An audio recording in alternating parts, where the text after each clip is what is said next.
네, 본의 아니게 3부 진행하겠습니다. 오늘 날이 좀 추워서 히터를 이걸 틀어놨더만 저희 어떤 히터 열기 때문에 좀 그랬습니다. 이해 부탁드리겠습니다. 예, 어쨌든요, 아까 어디까지 했죠? 영상, 소라. 이 부분을 보면 완전 쇼킹해요. 와, 이게 어떻게 가능해? 도쿄 거리를 지나가는 어떤 여성분이 쓰고 있는 이 선글라스에 비치는 네온 사인, 불빛, 그 부분과 지하철이 쭉 지나갈 때 나타나는 그 부분을 보고 AI가 이거를 표현을 했다고? 진짜 쇼킹했어요. 와, 너무 또 다른 세상이 오구나. 그럼 앞으로는 이 영상, 소라, 이 소라가 또 다른 새로운 세상을 만들어내겠구나. 하면 이 관련주들을 또 열심히 찾아봐야 되겠다. 이런 생각을 했고요. 그리고 또 그러다 보니까 뭡니까? 결국은 그 모든 소라라는 이 영상이 디테일하게 뭔가를 만들고 표현을 하기 위해서는 결국 필요한 거는 뭐다? 데이터죠. 하드웨어, 소프트웨어 분야. 이래 되는 거죠. 샘 알트만 이분이 앞으로 AI 반도체 증산을 위해서는 7조 달러 정도의 어떤 자금을 펀딩하겠다. 이런 말을 해요. 7조 달러? 7조 달러가 얼마만큼이야? 그냥 많은 돈인 줄은 알겠는데 100만 원보다는 훨씬 많은 돈인 줄은 알겠어요. 근데 감이 안 와요. 비교 대상을 이렇게 찾다 보니까요. 애플의 시총이 3조예요, 3조. 우리나라 전체 주식 다 팔아도 애플 못 산다 그러죠. 근데 애플의 시총이 3조. 마이크로소프트 이런 것도 한 3조쯤 되겠죠. 애플의 2배가 넘는 금액.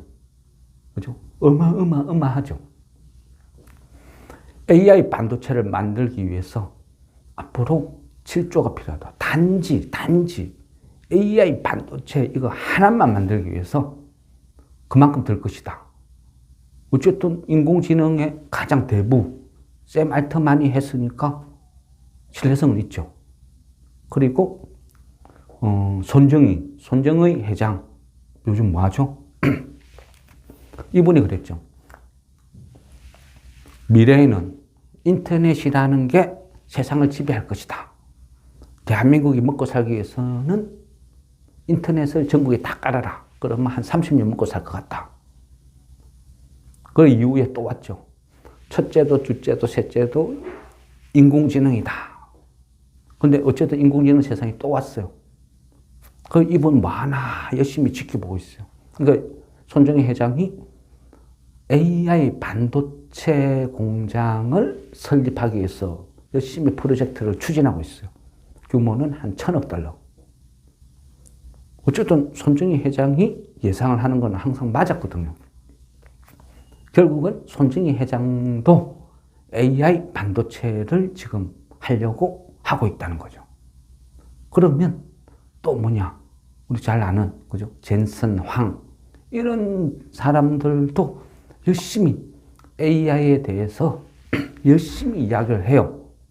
그럼 우리나라는 전망이 어떻느냐? 도대체 되느냐? 지금은요, 시장이 너무 커요. 상상을 초월할 만큼 AI 반도체 시장이 급속도로 커지고 있기 때문에 공급이 부족하다는 거죠. 수요가 훨씬 앞지른다. 공급이 부족하다. 그러니까 공급이 부족하다는 말은 관련된 업종들은 웬만해서는 다 먹고 산다. 이래 계산하면 삼성전자도 괜찮고 하이닉스도 괜찮고 삼성과 하이닉스가 괜찮으면 그 삼성과 하이닉스에 딸려있는 많은 국내 소부장 업체들도 다 좋다. 그렇게 볼 수 있겠죠. 그러면 반도체 업종이 살아나고 좋고 하이닉스가 좋고 삼성전자가 좋으면 국장은 어떻게 되겠어요? 나쁠까요? 그죠? 좋다고 볼 수 있겠죠.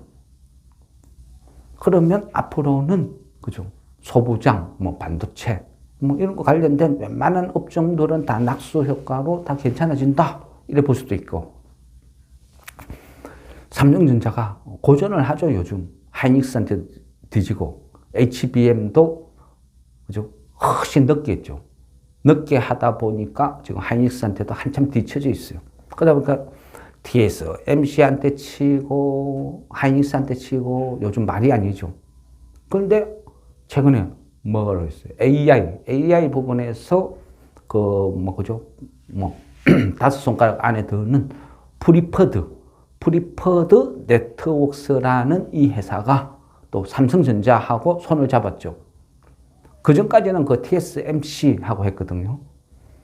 근데 보통 보면 어떤 한 세대를 아우르는 어떤 신제품을 생산할 때 그 파운더리 업체와 한번 손을 잡으면 중간에 잘 바꿀 수가 없어요. 그거는 뭐 어쩔 수 없는 현상이죠.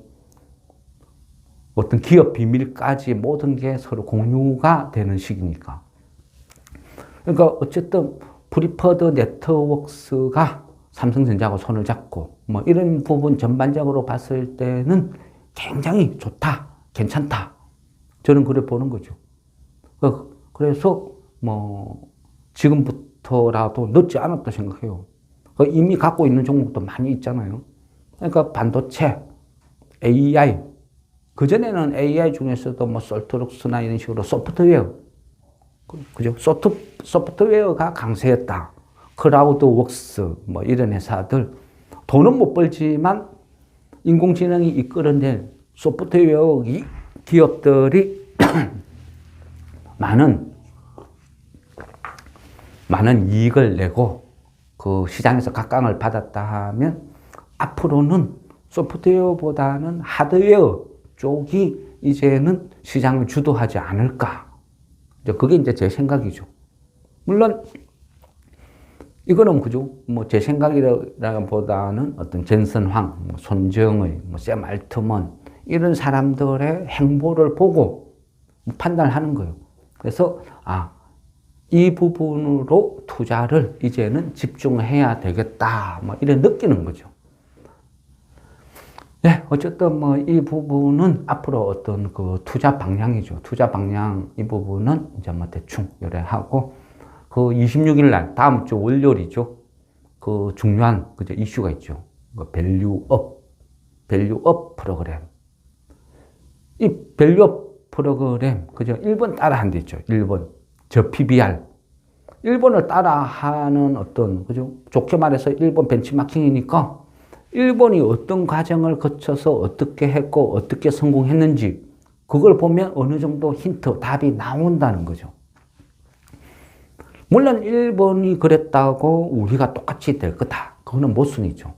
그렇지만 최소한 프로그램은 비슷한 구조로 흘러갈 거다. 순서는. 그러면 거기에 맞춰서 뭔가 대비를 하면 된다는 거죠. 국가에서 하겠다는데, 그죠? 쉽게 끝날까요? 한번 딱 해보고, 에이, 별 반응 없네. 그냥 그만둬. 이렇게 하지는 않을 거다. 이런 생각합니다.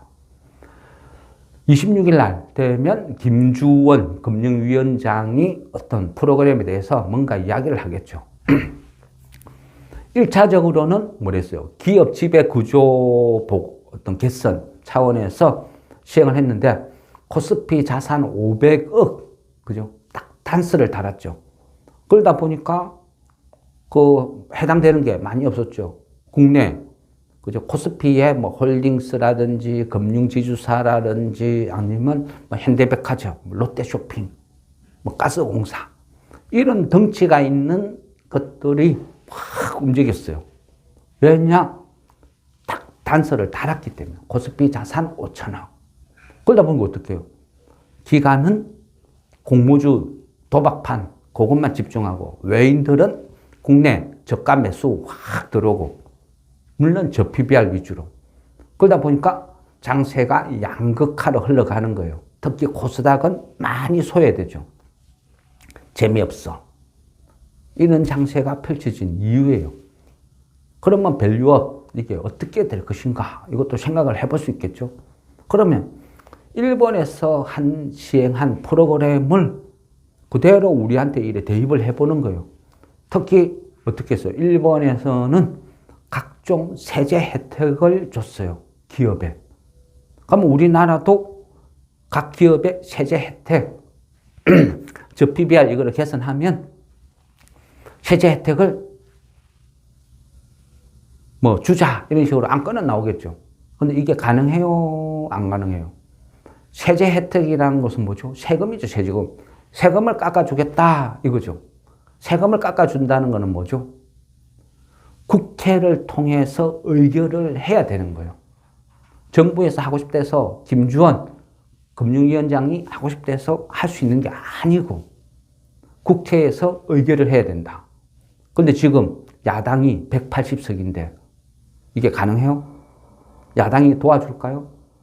문제겠죠. 모르죠. 올해 4월에 총선이 있으니까 선거를 의식해서 야당이 그전처럼, 그죠? 그전처럼 뭐 금수저 논란, 금수저 어떤 프레임을 씌워서 이거는 절대 안 돼 하고 밀어붙일 수도 있고 아니면 표를 의식해서 뭐 쉽게 합의해 줄 수도 있어요. 왜냐? 주식쟁이들 표가 1,400만 표인데 이 1,400만 표를 쉽게 포기를 할까?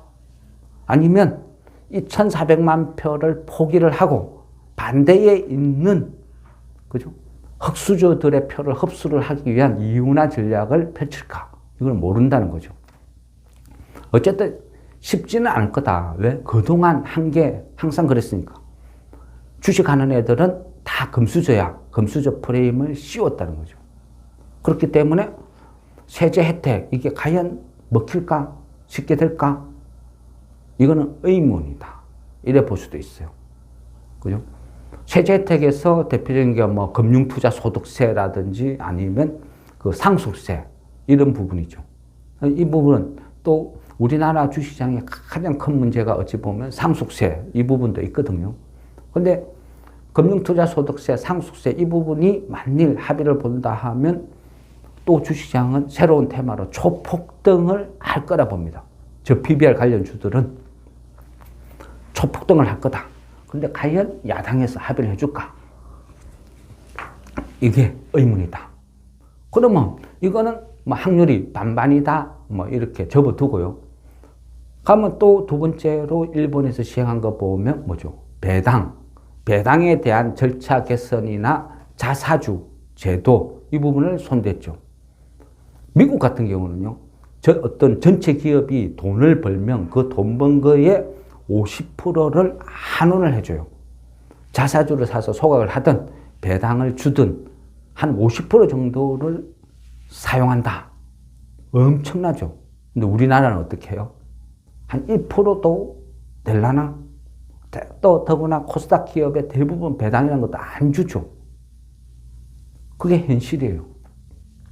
근데 이 배당 절차를 개선하고 뭐 자사주 매입 제도나 이런 것들을 개선하고 이거는 여당 야당 국회 합의사항이 아니거든요. 이건 뭐다? 뭐 우리나라 같은 경우는 자본시장법 이 시행령을 개정만 하면 돼요. 그러니까 의외로 마음만 먹으면 쉽게 할 수 있다는 거죠. 그러면 이거는 정부에서 지금 한다고 했으니까 확률이 엄청 높은 거예요. 그죠? 배당 절차 개선하는 거, 자사주 제도 개선하는 거. 하면 배당 절차를 개선해서 배당에 대한 어떤 이 파일을 엄청나게 만약에 키워준다 해보세요. 그럼 또 시장은 틀리지는 거예요. 왜 틀리지죠?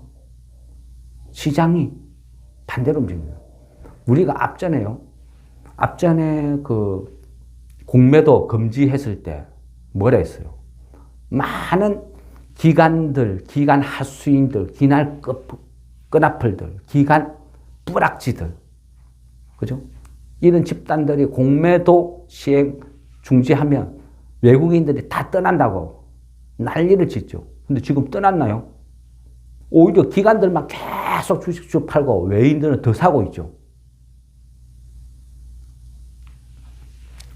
공매도 중지하면 떠난다고 한 그 XX들 다 어디 갔어요? 지금 불러가지고 이야기해보고 싶어요. 절대 안 떠나요. 왜 안 떠납니까? 우리나라만큼 유동성이 높은 거 없어요. 돈 벌기 쉬운 구조 없어요. 흔히 우리나라를, 그죠? 외국인들 입장에서는 주식시장의 ATM기라 그래요. 그만큼 쉽게 돈 벌 수 있는 큰 시장인데 왜 떠나요? 결국은요, 공매도를 손을 대는 것은 한머니, 우리로 치면 주식시장의 전업투자가 뭐 이런 개념. 한머니들은 순간순간 이익에 따라서 여기 갔다 저기 갔다 저기 갔다 막 철새처럼 움직여요. 치고 빠지고 하고. 그러니까 온갖 편법, 불법 다 저지르죠. 그 중에 대표적인 게 공매도고. 그 공매도 중지하니까 공매도 그죠? 대여해주고 수수료 받아먹는 정권사들만 심술이 난 거예요. 그러니까 공매도를 중지하면 외인들이 떠나니 어쩌니. 그죠? 말도 안 되는 소리를 하는 거죠. 어쨌거나 그 많은 논란을 지금 증명을 하고 있잖아요. 외인들이 어디 떠났어요? 더 사고 있는데. 역대 5손가락 안에 들 만큼 매수를 강행하고 있는데. 그죠? 그러면 누가 사요? 외국 자금도요. 우리나라 연기금처럼, 군인연금처럼, 공무원연금처럼 외국에도 많은 돈들이 있어요. 장기 투자를 하고 배당만 노리는 한 번 들어오면 웬만해서는 어떤 매도를 안 하고 뭐 5년, 10년 계속 묻어두는 이런 돈의 성격도 많다는 거죠. 이런 돈들이 밸류업을 해주니까 배당을 많이 해주니까 일본 시장에 와 몰려간 거예요. 그러니까 일본이 막 폭등을 한 거죠. 근데 지금 일본이 너무 많이 올랐어. 인도도 많이 올랐어. 전 세계 한국 빼고는 웬만큼 다 올랐어. 그 말은 뭐죠? 이제는 한국도 수혜를 볼 수 있는 조건은 됐다는 거죠. 단 걔네들이 판단하겠죠.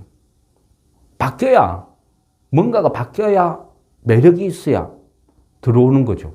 그걸 지켜보고 있는데 정부가 나서서 밸류업을 하겠다 이야기를 해요. 그러니까 1월 달에 2월 달 초에 확 외인들이 들어와서 한국의 저PBR 종목들을 대형주들을 많이 사들였죠. 그게 지금까지 흘러온 거예요. 어쨌거나 지금은 코스피 5천억 이상에서만 수혜를 보니까 그 기업만 이익을 본 거예요. 그리고 나머지는 아직까지는 소외받고 있죠. 특히 코스닥은. 그러면 일단은 배당 절차만 개선이 되고 자사주 제도만 개선이 되어도 그게 어디야? 엄청나다는 거죠. 이게요. 정부에서 지금 하겠다는 게 저 PBR 관련된 종목들만 싸그리 모아서 그죠? 지수를 하나 만들겠다는 거예요. 필라델피아 반도체 지수 뭐 이래 하듯이 우리 앞전에 인공지능 펀드 조성하듯이 그래 되면요. 이게 단순히 좋게 이야기하면 지수를 만들겠다. 이걸 활용을 하겠다는 뜻이죠. 근데 이거를 좀 더 깊이 있게 들다 보면요. 지금은 연기금이나 이런 어떤 큰 집단들이 품절주, 소형주는 손을 못 대요. 왜? 물량도 없는데 조그만한 소형 회사를 연기금이 이 거대 집단이 조금만 매수해도 폭등하겠죠. 흔한 말로 영풍재지 같이 주가 조작 사태를 만들어낼 수도 있다. 오해를 살 수도 있다. 그래서 아무도 관심도 안 갖고 손도 안 대고 지금까지 흘러온 거예요. 그런데 지금 이 정부에서 하겠다는 거예요. 명목은 그죠? 저 PBR 지수를 만들겠다. 이거를 제가 해석을 하는 부분은요. 연기금이나 이런 기관한테 아주 저평가된 초소형주 이런 거를 살 수 있는 문을 열어줬다는 거예요. 그러면 얘네들은 조금만 매수세가 유입해도 폭등 할 수도 있는 그런 조건을 갖고 있다는 거예요. 어떻게 될지 몰라요. 26일 날 봐야 알죠. 그렇지만, 그죠? 이게 정부에서 주도하는 정책이고, 일본에서 성사를 보여줬고, 무엇보다 4월 달에 총선이 있잖아요. 그러니까, 설사 포기하는 있어도 총선까지는 1차 대책 발표가 안 되면 2차 대책, 2차 대책 발표가 안 되면 3차 대책, 3차 대책 발표가 안 되면 4차 대책. 계속 나올 거다. 왜? 총선용으로. 그래서 이거는 봐야 된다. 물론 26일 발표되면요. 쭉 빠질 수도 있어요. 제가 봤을 때는 핵심은요. 자율에 맡기면 돼요. 자율에 맡기면. 기관이든 연기금이든 누구든 회사든 너가 알아서 자발적으로 자율적으로 해라. 이러면 절대 안 먹혀요. 뭘 해야 된다? 반드시 일본같이 요구라는 거죠. 요구. 개선책 요구. 개선 방안을 권유, 권고가 아니고 요구라는 거죠. 요구를 해서 안 하면 페널티를 간다. 똑같아요. 제가 생각해도 우리나라도 똑같아요. 자율적으로 알아서 해라면 절대 안 해요. 페널티를 가야 돼요. 어떻게? 상패를 시켜버리는 거죠. 지금 있는 주식들 공개 매수하고 너가 상패야. 페널티를 가야 되는 거죠. 가면 그 수많은 유보금을 쌓아놓고 주주들한테 배당도 찌꺼리만큼 주고 아니면 아예 안 주고 유동성도 없이 왜 이런 종목을 왜 이런 회사를 상장했어? 원성 듣는 이런 회사들이 정신을 번쩍 차리는 거죠. 와 이거 큰일 났네. 뭔가를 해야 되구나. 그러면 누군가 그런 생각을 할 수도 있어요. 걔네들이 어차피 돈도 많고 지분도 지구가 8, 90% 다 들고 있는데 그거 조금 더 매수해가지고 상패하면 되지. 자진 상패하면 되지. 그거 뭐 손해라고. 그럼 얘네들이 왜 상장을 해요? 코스닥. 그죠? 코스닥. 코스피 왜 상장을 해요? 기업들이. 아무 이익이 없으면. 왜 골치 아프게 오만 공시 뭐 다 규제를 받아가면서 왜 상장을 해요? 결국 수출이란 것을 하기 위해서는, 그죠? 수출보험공사나 이런 정부의 이런 쪽에 승인을 받고 사진 지원을 받고 뭔가를 해야 돼요. 일정 금액 이상의 수출에 어떤 하는 기업은 결국은 파이를 점점 더 키우기 위해서는 결국은 회사를 공개를 하고 코스피, 코스닥 등록을 하면서 규모를 키워나가야 된다. 이런 단점이 있는 거죠. 그런데 이런 기업들이 저한테 유리한 거는 받아먹고 저한테 불리한 거는 아무것도 안 하고 이거를 주식시장에서는 저 PBR주라고 표현할 수도 있다는 거죠. 이 부분을 법으로 강제적으로 페널티를 간다. 이러하면 아마 지금 있는 웬만한 저 PBR주들 2배, 3배 폭등할 수도 있어요. 그만큼 유통 물량이 없으니까. 그만큼 회사는 알짜배기들이 많으니까 폭발력이 있다. 근데 과연 인센티브와 페널티를 병행해서 발표를 할까 안 할까? 이거는 의문이에요.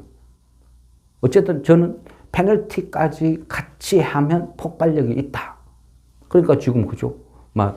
되든 안 되든 거마피에스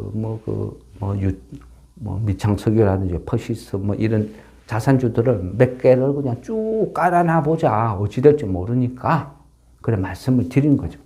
일단 들고 가보는 거죠. 어떻게 될지. 가면 이 밸류업, 이 정책을 가장 싫어하는 건 누굴까요? 증권사예요, 증권사. 왜요? 왜 그래요? 첫째는 이 종목의 특징이 저평가 종목이고 거래량 작고 배당을 많이 줘요. 배당을 노리고 많은 돈들이 들어오면 어떻게 돼요? 안 팔겠죠. 안 팔면 어째요? 증권사는 돈을 못 벌어요. 수수료를 못 챙겨 먹어요. 그러니까 싫어하겠죠. 제 생각에는 증권사는 이 밸류업 프로그램이 실패하기를 바랄 것 같아요. 그리고 꼬장을 어느 정도는 찍을 것 같아요. 얼마 되지도 않는 거기다가 물량을 확 퍼붓는다든지. 그죠? 좀 뭔가 어떤 악의적인 뭔가를 할 가능성이 되게 많다. 그렇지만 26일 날 발표하고요. 여기에서 반응이 시큰둥한다. 결국 26일 날 어떤 핵심은 페널티다. 안 지키면 페널티다. 이 페널티가 만약 빠져버리면 기관들의 꼬장질 장난으로 그동안 올랐던 것들이 이래 떨어질 수도 있다. 근데 그것도 역시도 겁낼 필요는 없다. 왜? 이거는 한번 내가지고 안 먹히면 후속 대책은 또 나올 것이다. 왜? 4월달 선거까지는 반드시 나온다. 그게 정치다는 거죠. 그거 제가 봤을 때 또 김주원 금융위원장의 과거 어떤 스타일, 생각 이런 것들을 봤을 때는 뭔가 한번 추진을 하면 쉽게 막 포기하는 스타일도 아니고 물에 물 탄다, 술에 술 탄다 이래 하는 스타일도 아니고 뭔가 강하게 간다. 이게 그동안 경험치라는 거죠. 그래서 밸류업 이거는 뭐 일단은 원료를 봐야 알겠지만 이 부분에 대해서는 볼 게 많다. 관심을 계속 가져야 된다. 뭐 이런 생각을 갖고 있습니다. 예, 중요한 거는 또 다음 주를 봐야 되고 다음 주는 뭐다? 또 APR 공모가 있죠. 이래 되면 또 이번 주 답습이라고 볼 수 있는 거예요. 항상 우리는 시장을 이해를 해야 돼요. 이해하고 대응을 해야 된다는 거죠. 막연히 다우나스닥 급등했으니까 우리도 급등했겠지. 자골랭가 다우나스닥 급락했으니까 시초카에 일단은 팔고 보자. 이거는 원시적인 방법이에요. 적어도요. 내가 주식 투자를 해서 주식시장에서 살아남고 싶다. 최소한의 노력 공부는 해야죠. 시장을 이해는 해야죠. 그죠? 최소한 고스톱, 규칙은 알아야 판에 낄 수 있다는 거죠. 내가 왜 돈을 잃었는지도 모르고 국장 안 돼. 그거는 아니다. 네, 이상 마무리하겠습니다. 좋습니다.